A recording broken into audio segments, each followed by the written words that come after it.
ça va? Est-ce que c'est en tant que femme ou est-ce que c'est en tant que moi? Qu'est-ce que c'est qu'être un homme? La relation homme-femme, avec mon mari. Est-ce qu'il y a un truc encore aujourd'hui, en tant qu'homme, dont tu te sens empêché? De ce congé paternité dépend tellement de choses. Marrant comment vous enlevez votre pull, vous les hommes. Sur l'oreiller, c'est un podcast pour parler des relations hommes-femmes, des questions d'identité, de genre, de polarité masculine et féminine. Parler des idées reçues pour sortir des schémas binaires. Tendre vers des relations plus douces, plus justes et surtout plus vraies. Derrière mon micro, vous écouterez des anonymes, des personnalités et des experts. Nous allons démêler toutes les pelotes de laine du féminin masculin. Je suis Caroline Loisel. Soyez les bienvenus sur mon podcast, Sur l'oreiller.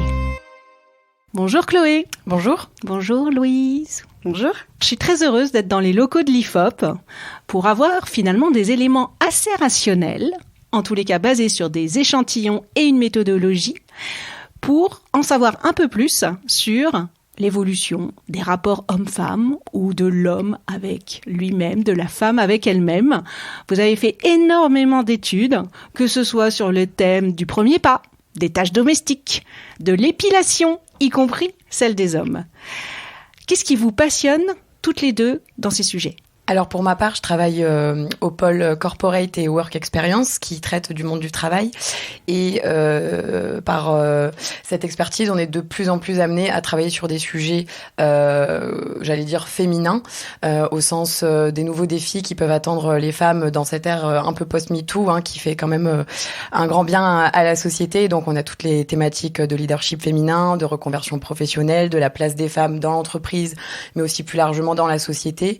Et donc c'est vrai qu'on est de plus en plus amené à travailler sur ces thématiques, aussi également sur les enjeux de sexisme et de violence sexuelle qui sont également dans toutes les sphères de la société. À titre personnel, en tant que jeune femme, c'est forcément des thématiques et des usages qu'on expérimente dans notre quotidien, de jeune fille puis de jeune femme, et puis des choses dont on prend conscience aussi au fur et à mesure que l'on avance dans notre expérience professionnelle et personnelle. Donc c'est toujours assez stimulant de pouvoir confronter aussi son vécu à des données objectives qu'on voit ici sur des enjeux de société aussi importants. Comme on dit dans les dîners en ville, ça sert ou pas ? Oui. C'est quand même d'utilité. Après, c'est une donnée qu'on offre au public. Et puis après, les acteurs, qu'ils soient politiques, du monde professionnel ou même associatif, médiatique, s'en saisissent et c'est tant mieux. Très bien. Et toi, Louise, tu es plutôt sur quel sujet, précisément ? Alors, moi, pour ma part, en général, je travaille sur les questions d'actualité et de politique, mais aussi énormément avec François Cros sur les questions de genre et de représentation de chaque genre dans la société. On traite beaucoup des discriminations et donc c'est par ce pôle genre et sexualité de l'IFOP qu'on a travaillé sur toutes ces enquêtes. J'ai la chance de travailler avec François là-dessus depuis maintenant 2 ans, donc c'est vrai que c'est intéressant d'avoir un regard un petit peu plus global que cette étude déconstruction dont on va parler après, justement venue clôturer un petit peu, faire un petit résumé de tout ce qu'on a pu voir, tout ce que j'ai pu voir pendant 2 ans. Et donc c'est vrai que c'est des thématiques qui sont intéressantes et surtout, comme dit Chloé, ça permet d'objectiver des ressentis que nous en plus en tant que jeunes femmes on a, et ça permet aussi de mesurer des petites anecdotes ou des petits événements de la vie dont je parle avec mes copines. Et puis, on a l'occasion d'en faire un sondage et d'objectiver la donnée. Est-ce que toutes les Françaises pensent comme moi et mes copines ou pas Et ça, c'est vraiment, vraiment très intéressant. Alors justement, en tant que jeune femme, Louise, de quoi te sentirais-tu potentiellement empêchée ? Alors, je me pose souvent la question, travaillant en plus dans un milieu plutôt masculin. Mais c'est vrai que à mon niveau, je me sens plus empêchée dans la rue, en fait, finalement.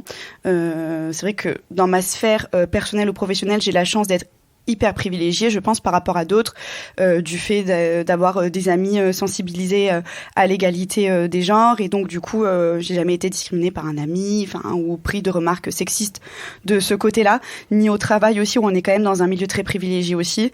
Donc, c'est vrai que c'est plus, ça va être dans la rue ou en soirée que des fois, je suis renvoyée à ma condition de femme.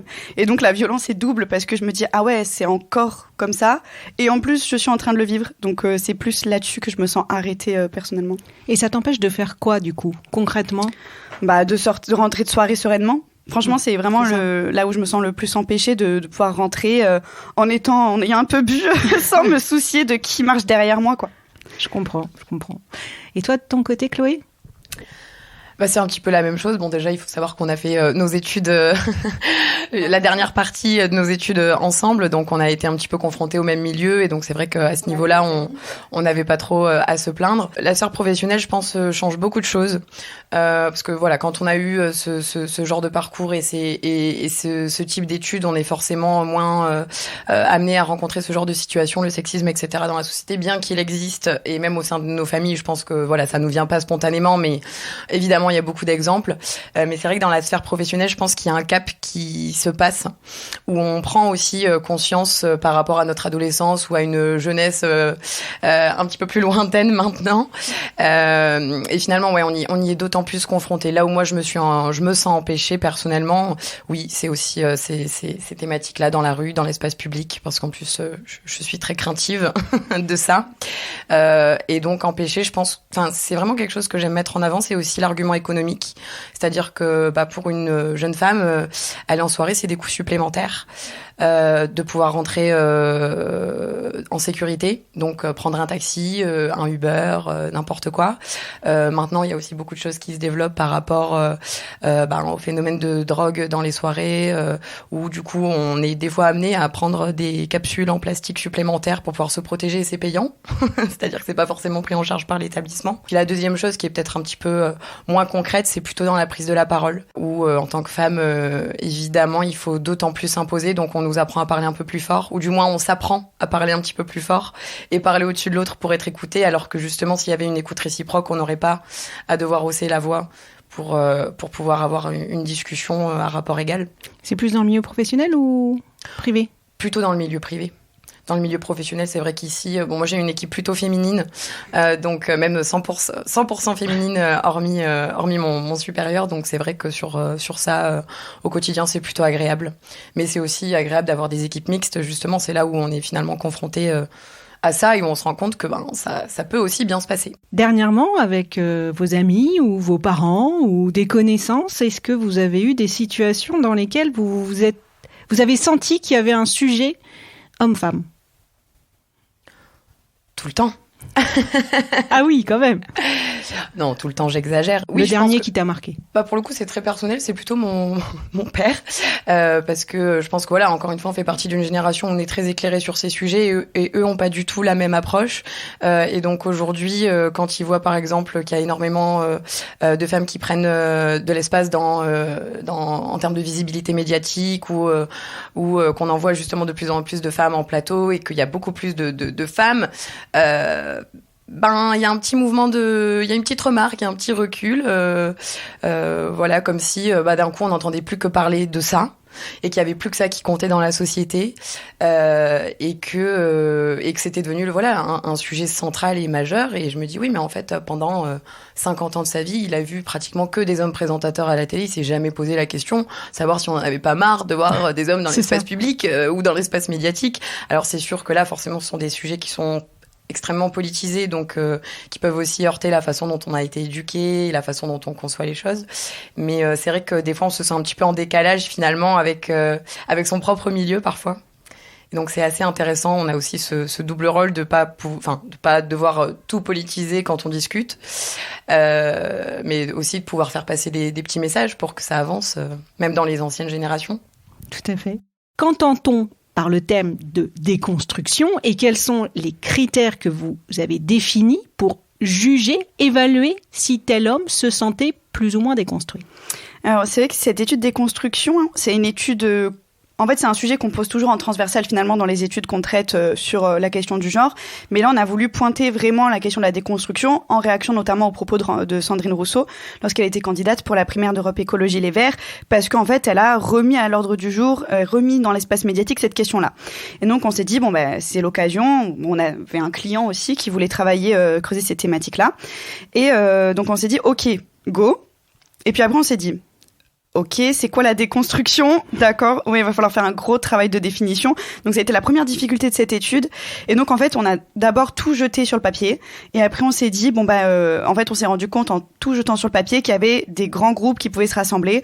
Donc un groupe sphère gestion du foyer, répartition des tâches domestiques, gestion des enfants, la charge des enfants qui aide à faire les devoirs. Donc tout ce qui était vraiment dans l'organisation du foyer. Après, il y avait tout ce qui était attenant à la vie conjugale d'un couple.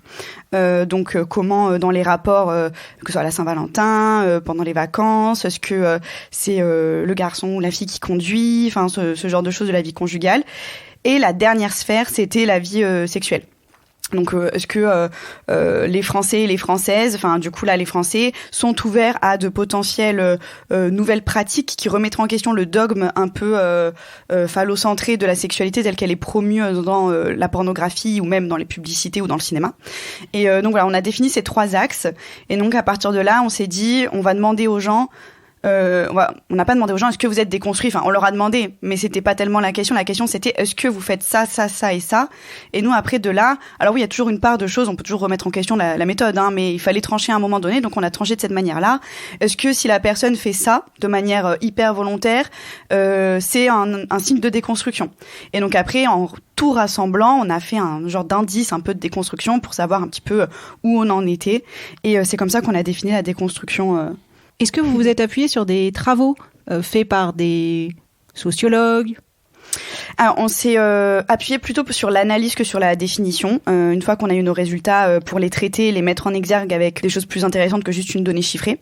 Mais sur la définition, non pas tellement parce que ça n'existait pas en fait, voilà. Donc il y avait la déconstruction sociale, mais il n'y avait pas la déconstruction. Il y avait déconstruction au sens de déconstruire son origine sociale, enfin ce genre de choses là, mais il n'y avait pas la déconstruction du masculin et du féminin qui avait été vraiment, ou alors on l'a pas vu, ne jamais dire jamais, mais on n'a pas. Non, donc on est parti sur notre définition à nous, issue aussi de tous nos travaux d'enquête. Donc c'est tout ce passif d'enquête aussi qui nous a permis d'aboutir à cette définition là. Tu veux rajouter quelque chose? Oui, peut-être. Oui, c'est vrai que sur cette question de la déconstruction, ça a été compliqué, comme le disait Louise, parce que on n'avait pas de définition au préalable. Et pour le coup, même dans les milieux féministes, on parlait beaucoup de déconstruction, mais jamais aucune féministe, du moins à notre connaissance de ce qu'on a pu creuser, etc., ne s'était penchée non plus sur cette définition, sur cette terminologie. Et c'est vrai que la déconstruction, ou quand même, Sandrine Rousseau a fait son buzz sur l'homme déconstruit, il y avait aussi un espèce de traitement médiatique qui faussait un petit peu la donnée d'origine, au sens de déconstruction entendue comme une démolition. Et donc c'est vrai que c'est quelque chose qui est énormément revenu, et nous on a voulu au contraire essayer, à travers la définition qu'on a construite, de montrer que c'était plutôt un processus de recul, en fait, un retour critique sur son éducation, sur son milieu social, sur la façon dont on entretient les rapports avec les uns, les autres, ses parents, sa famille, son alter ego, et pour pouvoir en fait pointer là où justement il y a des différences entre les genres ou dans notre façon de s'adresser à l'autre, et est-ce que ces différences sont fondées ou non. Et c'est aussi tout l'enjeu dans les tâches domestiques et dans les répartitions au sein du foyer, quand on voit par exemple que madame en fait plus généralement, et avant on avait l'argument de oui mais monsieur travaille. Aujourd'hui, c'est moins le cas. Donc, on a toujours la problématique de la double journée. Et donc, comment finalement la problématique de la déconstruction vient apporter une marge de négociation dans le couple pour redéfinir un petit peu cet équilibre. Très bien. Plus vers les femmes, justement. Et du coup, à travers tous les thèmes, donc vous avez effectivement fait 3 axes. J'ai envie de dire plutôt 3 lieux, en fait, entre 3 moments. On dirait peut-être plutôt 3 moments. Le moment, tous les moments de vie conjugale. Oui, c'est ça, tous les moments de vie sexuelle et tous les moments de vie plus familiale, partagée, peut-être aussi sociaux du coup, avec les amis, ou c'est très focalisé sur parents-enfants?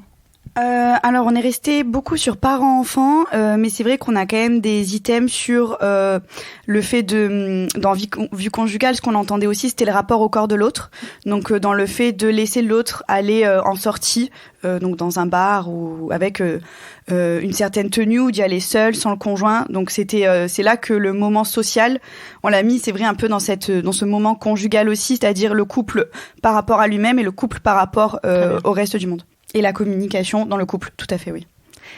Alors, qu'est-ce qui vous a marqué dans cette étude ? Parce qu'on ne va pas pouvoir parcourir l'ensemble des chiffres, mais qu'est-ce que vous retenez principalement, vous, de ce que vous avez étudié ? Mais alors, bizarrement, je crois que ce que je retiens le plus, c'est que c'est quand même encourageant. On a été vraiment très étonnés des résultats. On ne pensait pas que autant d'hommes nous montreraient leur déconstruction, parce qu'on leur a pas juste demandé, on a essayé de la mesurer de manière objective, et donc on pensait pas que la gente masculine nous montrerait ça. Donc ça, c'était ma première surprise.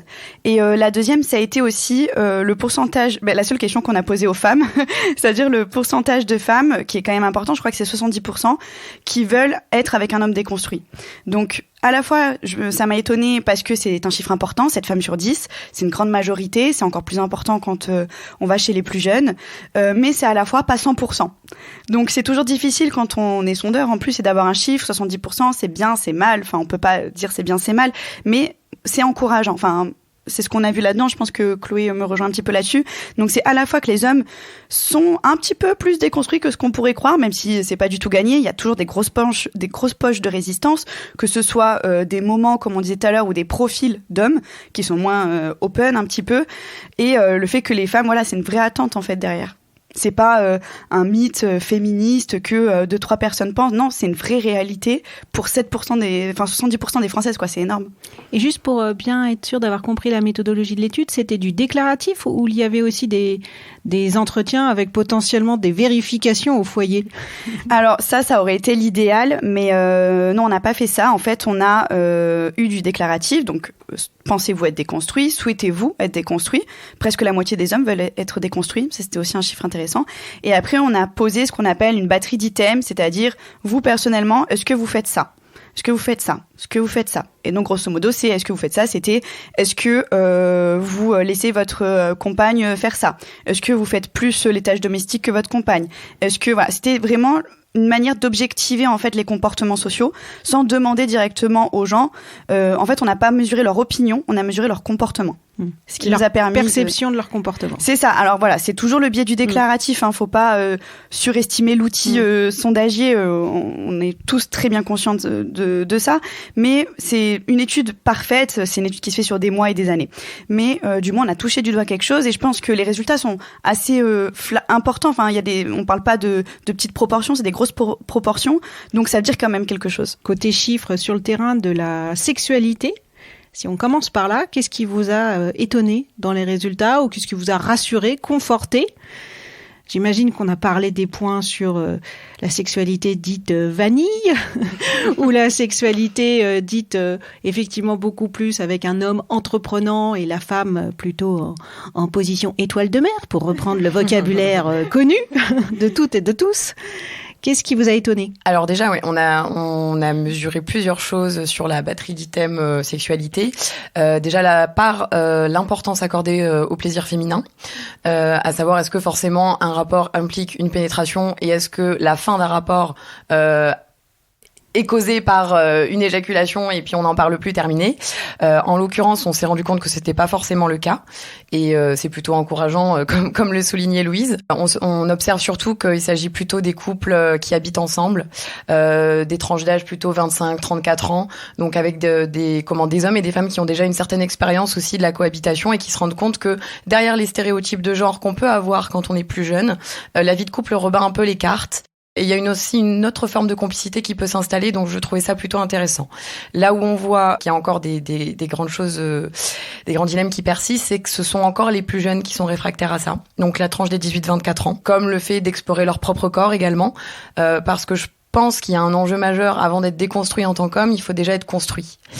Et quand on a 18 ans, quand on est encore dans la découverte, dans l'apprentissage de sa sexualité, qu'on soit homme ou femme, on est encore énormément baigné par les images pornographiques aussi, qui façonnent une image de la société et de la société sexuelle aussi, de la performance, qui fait qu'on a tendance à se référer à ce type de schéma avant de pouvoir s'en extraire. Et donc c'est vrai que c'était assez marquant de voir quand même que sur tous les items de sexualité, les plus âgés vont être un petit peu plus souples, un petit peu plus ouverts sur certaines pratiques, mais on a quand même encore une grosse barrière là où, en fait, le plaisir sexuel ne se conçoit qu'à travers le corps de la femme. C'est intéressant ce que tu dis, puisque là, on est sur le sujet de l'éducation finalement sexuelle. Oui. Qui manifestement continue à se faire aujourd'hui à travers quelque chose qui, en tous les cas, n'est pas maîtrisé collectivement, qui s'appelle la culture effectivement pornographique. Est-ce que là-dessus, vous vous dites, où il y a eu des signaux qui montrent que malgré tout, les jeunes essayent de se renseigner différemment? Parce que sur les réseaux sociaux, il y a quand même de plus en plus de comptes Instagram, pour pas les citer, voire des tutoriels évidemment, sur tous ces sujets, des livres. Beaucoup de livres, je trouve, aujourd'hui, même sur des 8-12 ans, même sur des publics plus jeunes.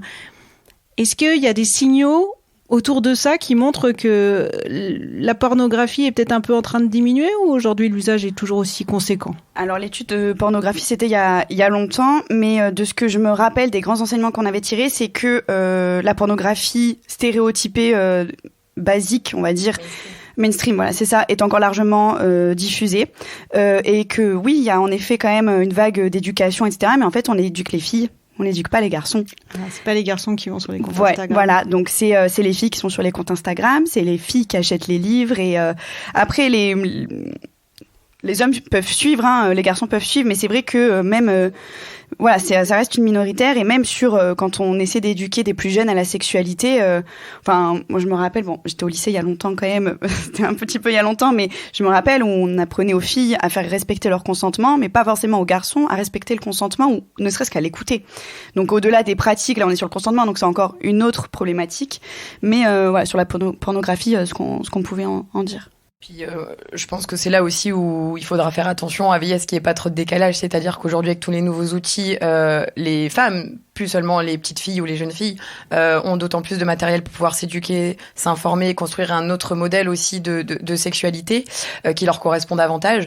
Mais en parallèle, les jeunes garçons et les jeunes hommes continuent de s'éduquer avec la pornographie qui est totalement en décalage. Alors, elle n'est pas forcément malsaine, mais totalement en décalage en tout cas avec ce qui se passe dans la réalité de la chambre à coucher, et puis aussi en décalage avec l'idéal type de la sexualité que souhaiterait avoir une femme, alors soit dans son imaginaire de petite fille qu'on lui a vendu depuis toute petite, soit justement dans ce nouveau rapport à la sexualité qu'elle découvre sur les comptes Instagram ou dans les livres, où on est sur de la bienveillance, dans du respect, dans de la communication d'abord, sur l'apprentissage du corps, alors qu'on voit encore que le corps est tabou pour l'homme, et même le corps de la femme pour l'homme reste tabou dans un certain sens, parce qu'il y a des parties du corps qui, évidemment, dans la sexualité sont... en tout cas, chez les femmes, c'est toujours explorable et exploré, mais on voit encore qu'il y a des grands tabous au sujet des règles, du cycle aussi des femmes, sur la question de la libido. Enfin, tout ça n'est pas du tout au clair, en fait, dans les esprits, et ce qui, je pense, crée des gros manques de communication aussi dans ces domaines-là. Il faudrait voir comment un jour on passe de la culture de la pornographie à la culture de l'érotisme.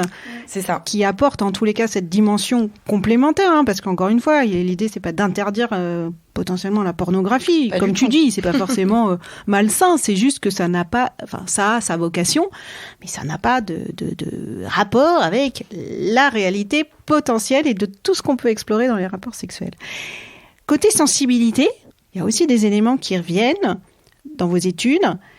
Qu'est-ce que vous avez noté de points communs entre les hommes et les femmes sur les notions de sensibilité, ou de différence entre les hommes et les femmes?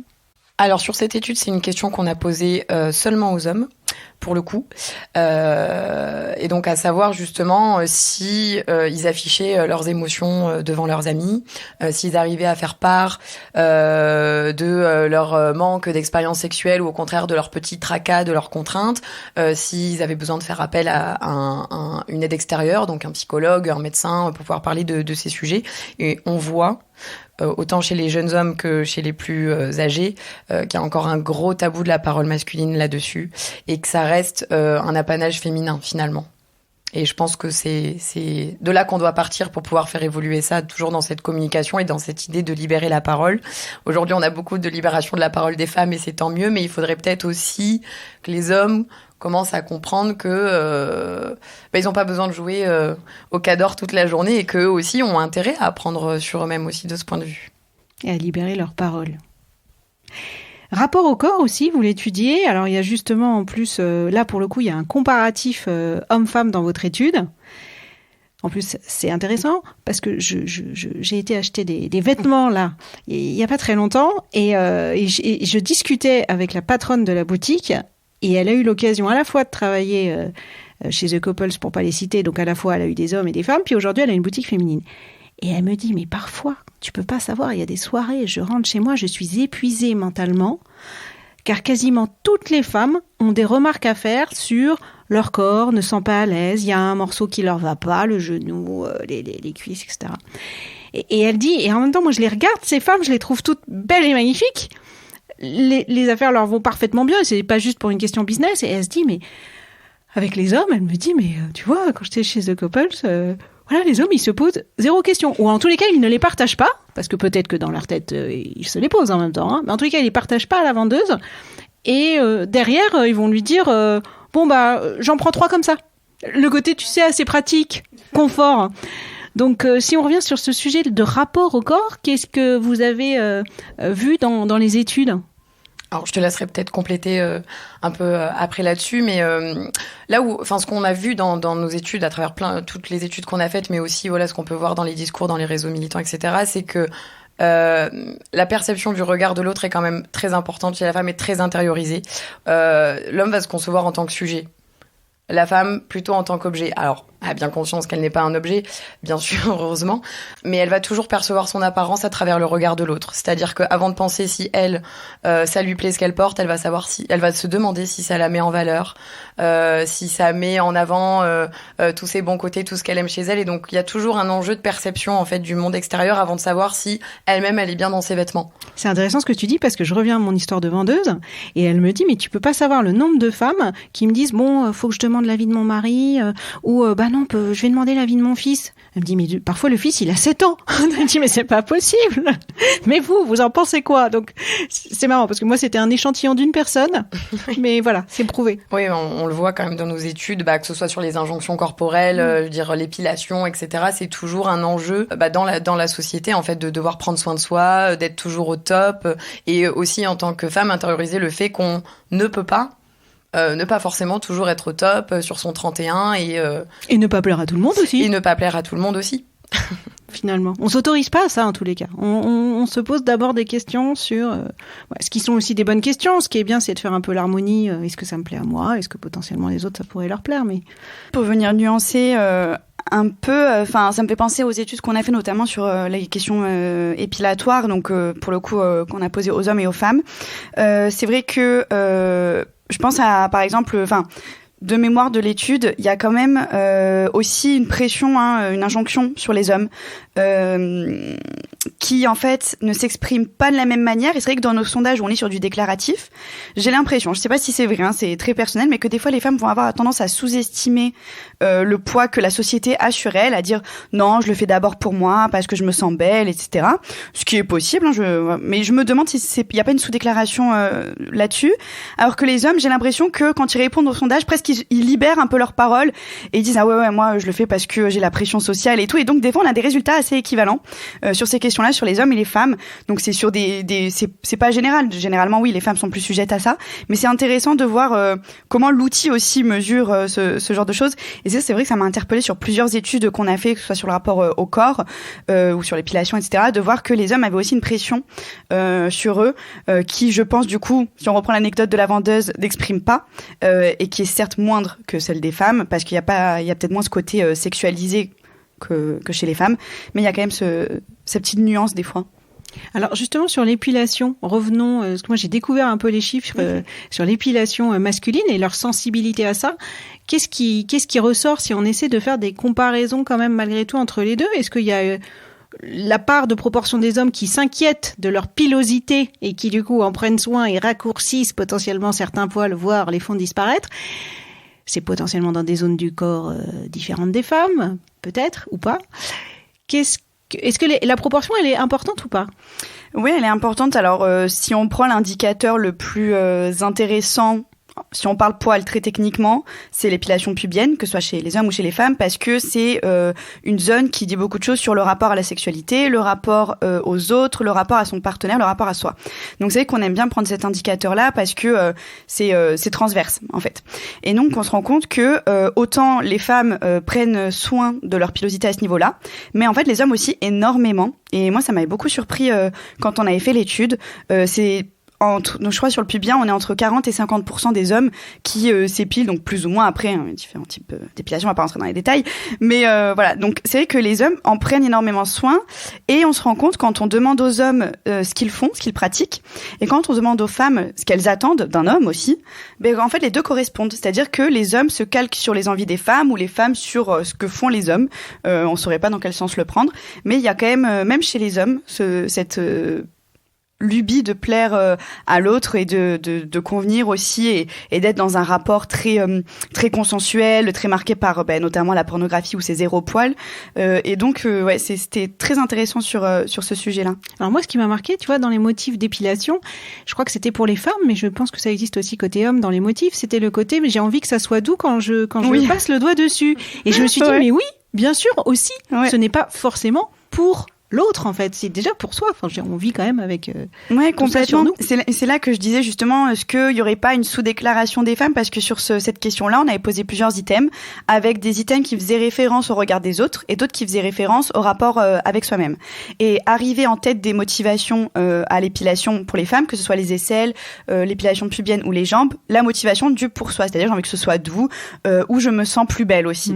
Alors je me sens plus belle, alors à la fois c'est par rapport à soi-même, mais on se sent plus belle parce qu'on n'a pas de poils, parce que la société nous dit qu'une belle femme n'a pas de poils. Ça peut être et aussi donc voilà, cet item je trouve que c'était le plus intéressant presque de toute la batterie qu'on a posée, et le résultat encore plus, parce que c'est ce sentiment de le faire pour soi sans se rendre compte, et là on rejoint la déconstruction finalement des femmes aussi, de est-ce que les femmes sont déconstruites elles-mêmes en se disant oui c'est pas parce que je suis pas épilée que je suis pas belle quoi. Mais c'est vrai que les sujets sont à la frontière, c'est-à-dire moi, quand j'ai découvert ça, c'est vrai que je me suis dit, mais moi aussi j'aime bien quand c'est doux, enfin tous les aisselles, complètement. Au niveau du pubis, je trouve ça quand même super agréable.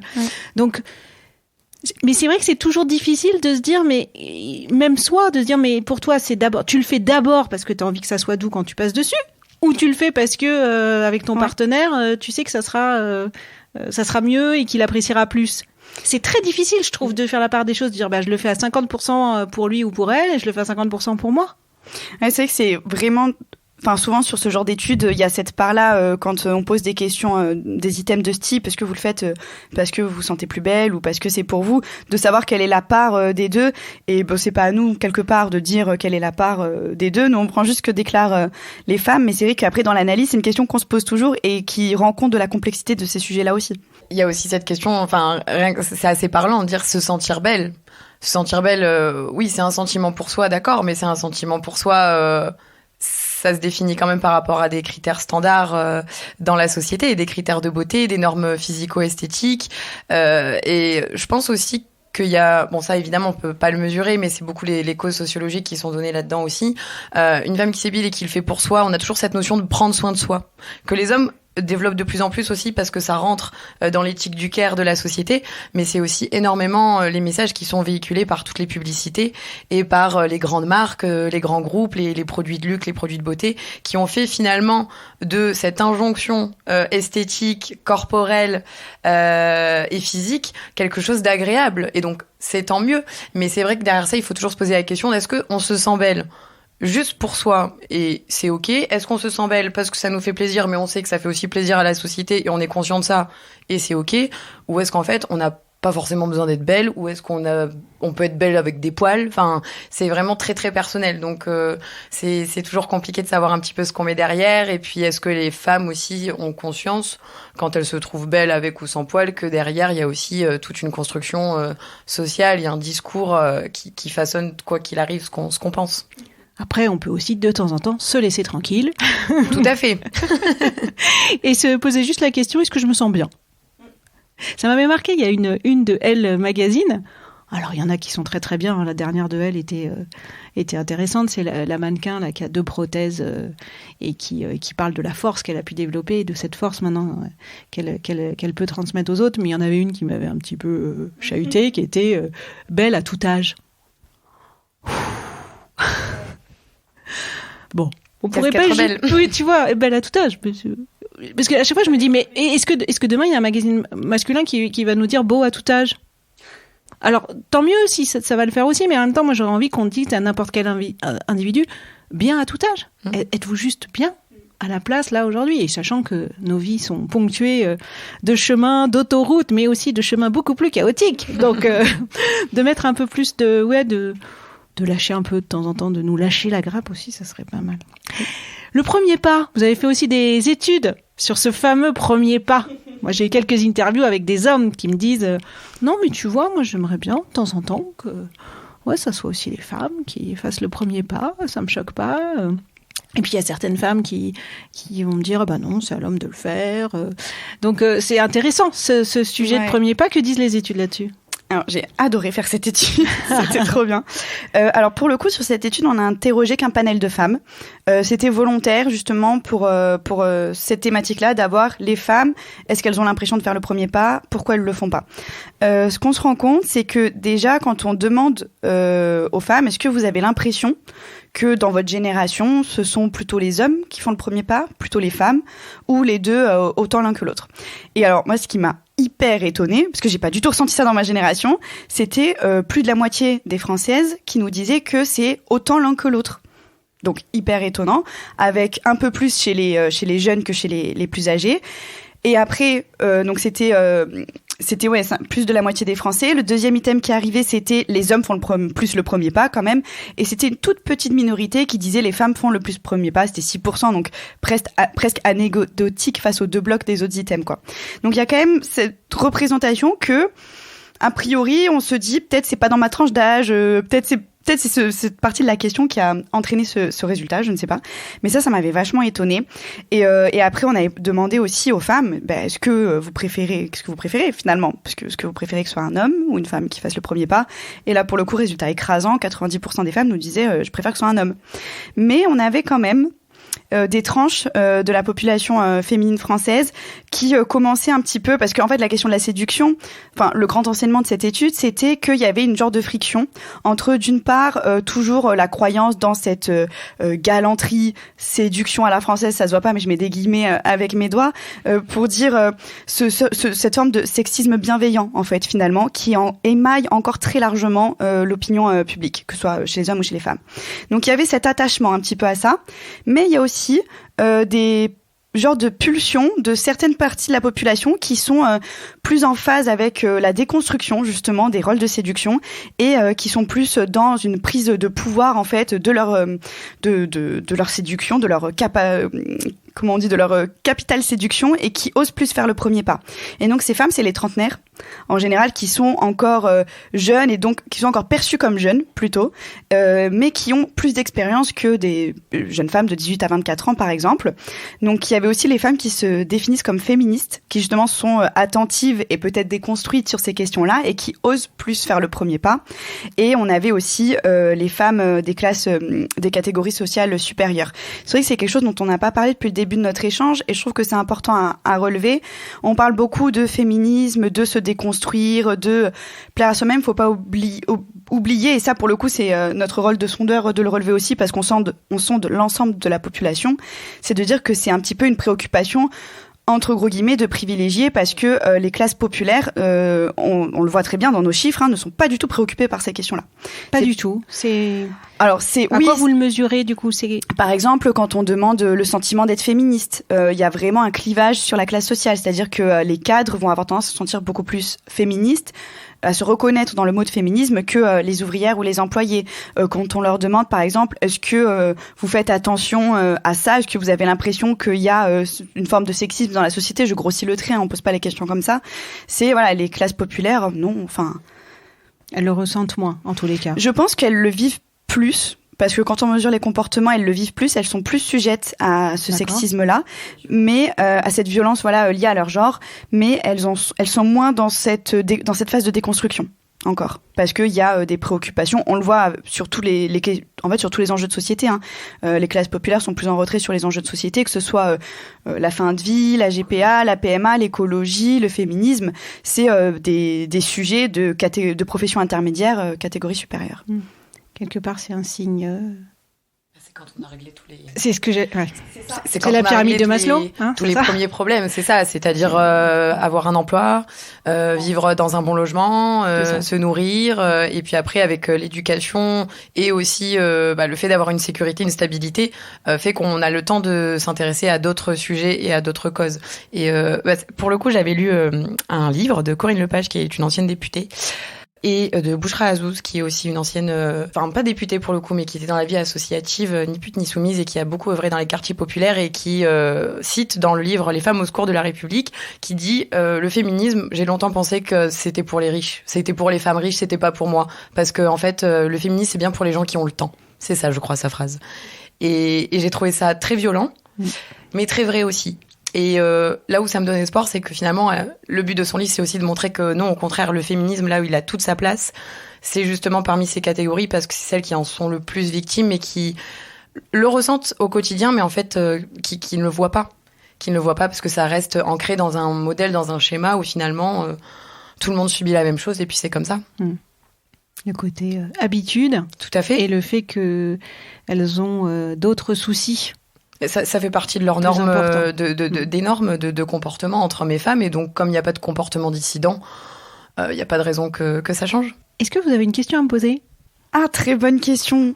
J'ai envie de retourner. Je me sens dans la position, du coup, d'intervieweuse. Je sais pas, intervieweuse, on dit ? Oui. Parce que toi aussi, justement, tu te sens empêchée, des fois, en tant que femme ? Alors, je me suis sentie empêchée à partir du moment où je suis devenue solo-entrepreneur, où je me suis sentie empêchée de faire plein de choses, mais avec des blocages très personnels. Tu parlais de prise de parole tout à l'heure, tu parlais de visibilité. J'ai lu un excellent livre, Tissot Lecoq. Voilà, ça fait 2 fois que je la cite dans mon podcast. Tissot, je vous adore, je ne vous connais pas, mais je vous adore. Elle m'a vraiment fait prendre conscience.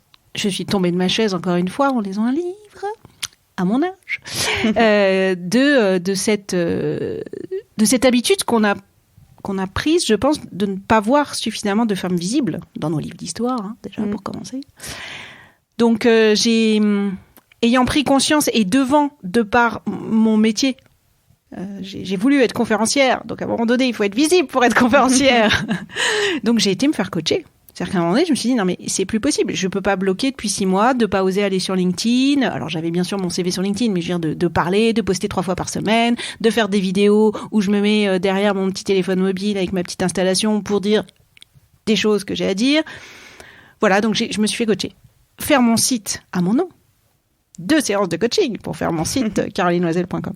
Donc oui, je me suis sentie empêchée dans cette période de ma vie, tu vois, que je déploie depuis 8-9 ans d'être solo-entrepreneur. Mais voilà, j'y travaille. À chaque fois, à chaque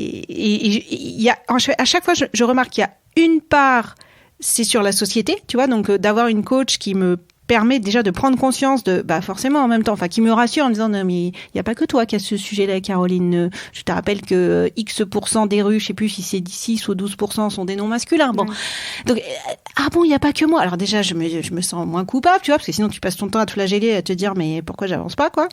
Donc déjà tu as cette part qu'elle te livre, et puis la deuxième part qui est je me suis fait des nœuds au cerveau un peu toute seule, en allant chercher des explications dans mon éducation familiale, dans mes parents ceci, dans mes parents cela, qu'elle me déconstruit, qu'elle me fait déconstruire en me questionnant. et c'est bon, j'y suis. Voilà. Donc aujourd'hui, si je me sens encore empêchée de quelque chose, c'est vrai ce que tu as dit tout à l'heure, toutes les deux, vous avez dit le côté un peu dans la rue. C'est vrai que voilà, t'as toujours un petit regard pour regarder à droite, à gauche, tu vois. Voilà. Toujours sur le qui-vive. T'es toujours un peu sur le qui-vive. Tu vois, quand je vois mon fils, tout à l'heure, je vous ai écouté, mon fils, il a quasiment 18 ans, il rentre en vélo. Tu vois, de Paris-Saint-Lazare à Bois-Colombes. Je sais pas si vous vous sentiriez à l'aise de rentrer en Vélib, quoi. Tu vois, jamais de la vie. Non, parce que j'aime pas les vélos, mais... ça, c'est une autre question. Mais vous disiez que vous rentrez en taxi. C'est vrai que c'est le réflexe qu'on a. Je préférerais encore rentrer à vélo qu'à pied. Donc oui, il y a peut-être encore cet élément-là. Et je me suis alors, je vais pas dire encore, mais tu vois, j'ai 47 ans, 2 fois par an, je me fais emmerder. Ouais. Et en même temps, c'est à n'importe quelle heure. Hein. La dernière fois, c'était un matin devant la pharmacie, il était 8h du matin. Et je pense que j'ai pas non plus la bonne réaction pour dire à un moment donné, j'ai essayé d'être trop gentille, tu vois, d'être un peu dans la négociation, d'être dans le... Mais c'est hyper difficile de réagir. Mais en fait, c'est pas simple. Hein. Et après, tu t'en veux. Encore une fois, tu dis, mais c'est pas possible. Tu vois, là, je mets plus souvent des petits blousons qui courent. Avant, je faisais pas forcément. Donc, voilà, protubérance de mon postérieur potentiel. Et c'est vrai que je suis agressée sur cette partie-là. Et Mais tu vois, une autre fois où ça m'est arrivé, quelqu'un qui me demandait des pièces, puis je lui ai dit gentiment, bah non, je peux pas. Et direct, il me donne un nom, voilà, je ne le dirai pas à l'antenne. Donc, tu vois, j'ai regardé comme ça, je fais, pardon. Et le fait de lui avoir dit, tu vois, de m'être arrêté, de l'avoir regardé dans les yeux, de lui avoir dit pardon d'un air un peu, tu vois, solide, quoi, il a arrêté. Ouais. Alors que l'autre fois où la personne est quand même revenue 2 fois à la charge, je pense que j'ai voulu être quelque part un peu sympathique. Ouais. Alors, mais c'est terrible en même temps. Tu te dis, bon, ok, alors faut... Mais ça me fait penser à une anecdote, je raconte un petit peu ma vie, mais justement où j'étais dans la rue, je t'ai déjà raconté Chloé, je rentrais chez moi et j'ai eu une remarque, pareil, sur nous dirons mon postérieur. Donc la personne, l'homme en question, m'apostrophe de cette manière-là. Et donc je me retourne et je dis mais c'est à moi que tu parles. Et il me dit oui, je t'ai dit bonjour, tu m'as pas répondu. Je dis bah c'est pas une raison, dis pas ça aux femmes. Et je sais pas pourquoi j'ai été prise d'un aplomb que je n'ai pas du tout habituellement. Et il m'a regardé et en fait il s'est senti hyper bête et il m'a dit ah pardon, je suis désolée, je savais pas quoi.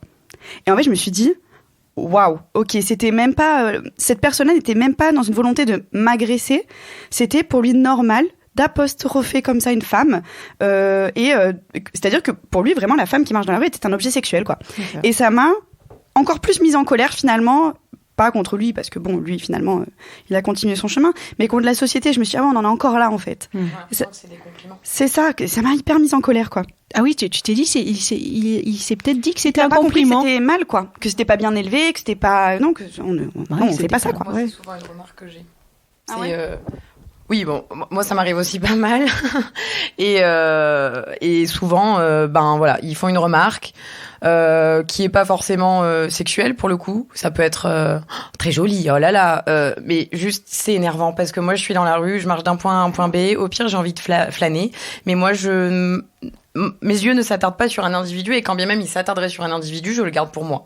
Et j'ai pas besoin d'en faire part à la société tout entière. Si j'ai vu un beau mec passer, je vais pas lui courir derrière et lui dire oh belle fesse. Pas du tout. Et en l'occurrence ce jour-là, j'ai levé les yeux et puis bon derrière j'ai pris des gros noms d'oiseaux et puis son argument c'était je te fais un compliment et ça dit même pas merci. Mais dans quelle mesure c'est un compliment, même si c'est t'es jolie, même si c'est un truc affreusement vulgaire. Qui t'a permis de rentrer dans mon espace, en fait, et de me donner ton avis alors que j'en ai rien à faire. Oui. Et donc ça, c'est vraiment insupportable. Et plein de fois, je me suis dit, mais c'est pas la première fois quand les mecs nous disent, c'est un compliment, de quoi tu te plains ? Et non, en fait, c'est là où, pour moi, il y a encore tout à faire. C'est la méthode de communication. C'est pourquoi vous venez pas d'abord me dire bonjour. Voilà, il y a tout dire à faire, que en fait. vous, je sais pas, vous avez été charmé ou voilà, mais le faire déjà en demandant l'accès. C'est ça. C'est ça. Et c'est pas, on prend pas l'accès de force, en fait. Et c'est ça qui est tout le temps fait dans la culture masculine, sans vouloir vraiment polariser, parce que, voilà, encore une fois, c'est pas 100% des hommes et c'est pas 100% des femmes non plus. Mais c'est fréquent, c'est sans arrêt. Et après, ça dépend aussi comment c'est dit, tu vois, parce que je me souviens une fois, je croise un homme et il me dit, vous êtes vraiment très charmante. Et tu vois, il s'est arrêté pour me le dire et il m'a pas demandé la permission. Il m'a dit, tu vois, vous êtes très charmante, mais j'ai trouvé que tu vois, l'intention, je voyais qu'elle était juste de me dire ce qu'il pensait à ce moment-là. Et j'ai bien senti qu'il n'allait pas rentrer dans donne-moi ton 06, etc. Et du coup, je me suis dit, en même temps, c'est assez courageux. Bien sûr. Après, c'est chacune qui met sa limite c'est aussi. C'est ça, en fait. Alors, t'as ça, et puis peut-être, qu'est-ce qu'on comprend de l'intention de l'autre. Le ton dans lequel ça a été dit. Donc, tout ça est très, je trouve... subtil. Il y a beaucoup de subtil, voilà, c'est le mot que je cherchais. Oui, sauf que la subtilité, c'est un petit peu ce qui manque dans la rue. De temps en temps. Du temps. De temps en temps. Bon, bah, merci à vous deux. J'ai un petit cadeau à vous faire avant de vous quitter. Alors, ils sont là. Voilà, ils sont là, vos petits paquets. Ah, c'est vraiment des cadeaux. Mais oui, c'est vraiment des cadeaux. Oh, donc, je vous laisse les ouvrir et nous dire ce que c'est. J'espère que vous ne l'avez pas déjà lu. Bah, génial. Trop bien. Donc, vous en avez chacun une. Ah, le cœur sur la table et les couilles sur la table de Victoire Tuaillon. Voilà. On la connaît, on l'adore. On l'adore. Ouais. Vous ne l'avez pas encore lu. Non. Voilà, donc c'est Toi peut-être. c'est le podcast, hein. Et on C'est l'a le beaucoup podcast. écouté. Voilà, c'est le podcast, mais enrichi évidemment d'autres contenus. Et voilà, peut-être qu'un jour il y aura une société avec un cœur sur des couilles et des couilles avec un cœur, je ne sais pas. Mais il y a peut-être quelque chose à faire entre ces deux livres. C'est certain. Et voilà, en tous les cas, j'admire beaucoup son travail. Elle est très intéressante et au-delà de ça, elle est aussi dans ce côté, je trouve, hétérogène, d'aller chercher des sources d'inspiration différentes, des témoignages différents. Donc, merci Victoire Tuaillon d'exister. Oui, et merci à vous. C'est très gentil, c'est très touchant. Merci beaucoup. Merci Chloé, merci Louise. À bientôt. À bientôt.